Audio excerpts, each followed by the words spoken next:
ভারতীয় ক্রিকেটের আধুনিক সময়ে রোহিত শর্মা কেবল ব্যাটার হিসেবে নিজেকে প্রতিষ্ঠিত করেননি, অধিনায়ক হিসেবেও নিয়ে গেছেন অনন্য উচ্চতায়।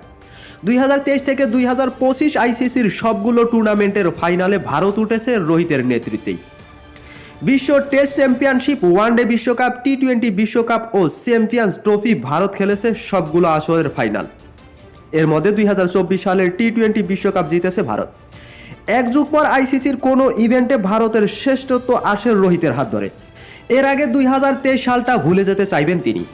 টেস্ট চ্যাম্পিয়নশিপ ও ওয়ানডে বিশ্বকাপের ফাইনালে উঠেও হেরে যান।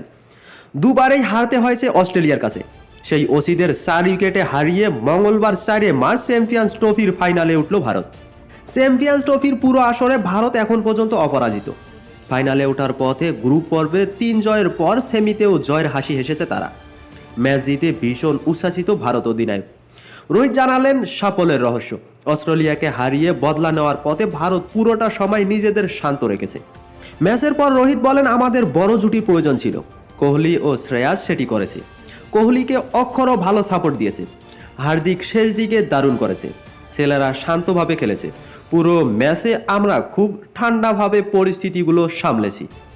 তো ভারতীয় অধিনায়কের অনন্য উচ্চতায় ওঠা এবং তার সাফল্যের গল্প সম্পর্কে আপনাদের যদি কোনো মন্তব্য থাকে তাহলে অবশ্যই কমেন্টে জানাবেন। আর ভিডিওটি ভালো লাগলে লাইক এবং কমেন্ট করতে ভুলবেন না। সবাই ভালো থাকবেন, সুস্থ থাকবেন। আল্লাহ হাফেজ।